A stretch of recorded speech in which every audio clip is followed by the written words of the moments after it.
Hi ಎಲ್ಲರಿಗೂ ನಮಸ್ಕಾರ. ನಿತ್ಯ ಸ್ತುತಿ ಚಾನಲ್ಗೆ ಸ್ವಾಗತ.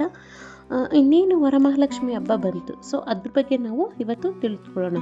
ಓಕೆ, ವರಮಹಾಲಕ್ಷ್ಮಿ ಹಬ್ಬದಂದು ಕೆಲವರು ಸಣ್ಣ ಸಣ್ಣ ತಪ್ಪುಗಳು ಮಾಡ್ತಾ ಇರ್ತಾರೆ. ಅದನ್ನು ಹಿರಿಯರು ನೋಡ್ಬಿಟ್ಟು ಅದನ್ನು ಮಾಡಬಾರ್ದು ಅಂತೆಲ್ಲ ಯಾಕೆ ಹೇಳ್ತಾ ಇದ್ರು ಅಂತ ಗೊತ್ತಾ? ಸೊ ಇವೆಲ್ಲ ತಿಳ್ಕೊಂಡ ನಂತರನೇ ನೀವು ಪೂಜೆ ಮಾಡಬೇಕಾಗುತ್ತೆ. ಸೊ ಈ ವಿಡಿಯೋನ ನೀವು ಕೊನೆಯವರೆಗೂ ನೋಡಿ. ಅದಕ್ಕೂ ಮುಂಚೆ ಯಾರೆಲ್ಲ ನನ್ನ ಚಾನಲ್ನ ಸಬ್ಸ್ಕ್ರೈಬ್ ಮಾಡಿವೋ ದಯವಿಟ್ಟು ಸಬ್ಸ್ಕ್ರೈಬ್ ಮಾಡಿ ಸಪೋರ್ಟ್ ಮಾಡಿ. ಬನ್ನಿ ಸ್ಟಾರ್ಟ್ ಮಾಡೋಣ. ವರಮಹಾಲಕ್ಷ್ಮಿ ಹಬ್ಬದಂದು ತಾಯಿ ಮಹಾಲಕ್ಷ್ಮಿಯನ್ನು ಭಕ್ತಿಯಿಂದ ಪೂಜಿಸುವುದು ಎಲ್ಲರ ಮನೆಯಲ್ಲೂ ಸಂಪ್ರದಾಯ ಇದ್ದೇ ಇರುತ್ತೆ. ಸೊ ಆ ದಿನ ಮನೆಯನ್ನು ಕ್ಲೀನ್ ಮಾಡಿ, ಪೂಜಾ ಸ್ಥಳವನ್ನು ಅಂದರೆ ದೇವ್ರ ಮನೆಯನ್ನು ಕ್ಲೀನ್ ಮಾಡಿ ಅಲಂಕರಿಸಿ, ಮತ್ತು ತಾಯಿ ಮಹಾಲಕ್ಷ್ಮಿಯ ವಿಗ್ರಹ ಮತ್ತು ಫೋಟೋವನ್ನು ಕೂರಿಸಿ ಪೂಜೆ ಮಾಡ್ತಾರೆ.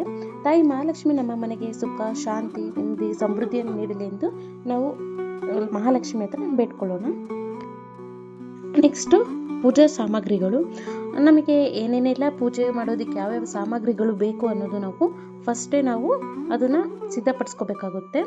ಏನೇನು ಬೇಕು ಅಂತಂದರೆ ಅದಕ್ಕೆ ಅರಿಶಿನ, ಕುಂಕುಮ, ಅಕ್ಷತೆ, ಹೂವು, ದೀಪ, ಕರ್ಪೂರ ಮತ್ತು ಇತರ ಪೂಜಾ ಸಾಮಗ್ರಿಗಳನ್ನು ನಾವು ಫಸ್ಟೇ ಇಟ್ಕೋಬೇಕಾಗುತ್ತೆ. ಎಲ್ಲನೂ ಪೂಜೆ ಪ್ರತಿಯೊಂದು ಹಂತವನ್ನು ನಮ್ಮ ಮನೆ ಅಂದರೆ ಬೇರೆ ಬೇರೆ ಮನೆ ಸಂಪ್ರದಾಯಕ್ಕೆ ಅನುಗುಣವಾಗಿ ಭಕ್ತಿಯಿಂದ ಪೂಜೆ ಮಾಡಿ. ನೆಕ್ಸ್ಟು ಹಣ್ಣು ಮತ್ತು ನೈವೇದ್ಯ.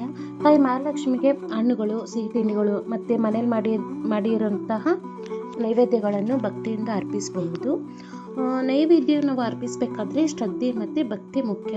ಮೊದಲು ದೇವರಿಗೆ ನೈವೇದ್ಯವನ್ನು ಅರ್ಪಿಸಿ ನಂತರ ಕುಟುಂಬದವ್ರಿಗೆ ಅದನ್ನು ಪ್ರಸಾದವಾಗಿ ಸ್ವೀಕರಿಸಬಹುದು. ಅದು ಎಲ್ಲರ ಮನೆಯಲ್ಲೂ ಸಂಪ್ರದಾಯವನ್ನು.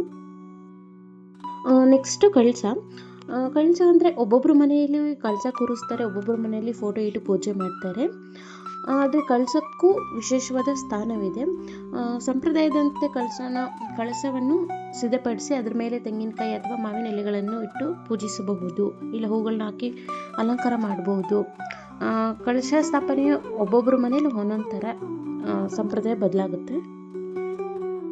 ನೆಕ್ಸ್ಟು ದೀಪ ಮತ್ತು ಆರತಿ. ಪೂಜೆ ನಂತರ ತಾಯಿ ಮಹಾಲಕ್ಷ್ಮಿ ದೇವಿಗೆ ದೀಪದ ಆರತಿ ಮಾಡಬೇಕಾಗುತ್ತೆ. ಆರತಿ ಮಾಡುವಾಗ ಮನಸ್ಸಿನಲ್ಲಿ ಯಾವುದೇ ತರಹದ ಕೆಟ್ಟ ಆಲೋಚನೆಗಳು ಇರಬಾರ್ದು.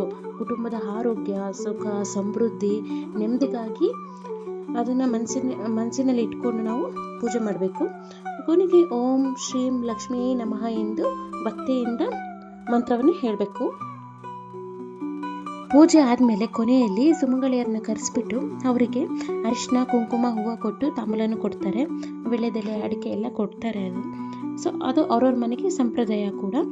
ಮನೆಯಲ್ಲಿ ದೊಡ್ಡವ್ರು ಏನು ಹೇಳ್ತಾರೋ ಅದು ನಾವು ಪಾಲಿಸ್ಬೇಕಾಗುತ್ತೆ. ಕೊನೆಯಲ್ಲಿ ತಾಯಿ ಮಹಾಲಕ್ಷ್ಮಿಯನ್ನು ಸ್ಮರಿಸಿ ಜೀವನದಲ್ಲಿ ಅಂದರೆ ಎಲ್ಲರೂ ಜೀವನದಲ್ಲಿ ಸುಖ, ಶಾಂತಿ, ನೆಮ್ಮದಿ, ಸಮೃದ್ಧಿ ಇರಲಿ ಅಂತ ನಾವು ಬೇಡ್ಕೊಳ್ಳೋಣ. ತಾಯಿ ಮಹಾಲಕ್ಷ್ಮಿಯ ಕೃಪೆಯಿಂದ ನಿಮ್ಮ ಮನೆ ಸದಾ ಸಂತೋಷ, ಆರೋಗ್ಯ ಮತ್ತು ಸಮೃದ್ಧಿಯಿಂದ ತುಂಬಿರಲಿ.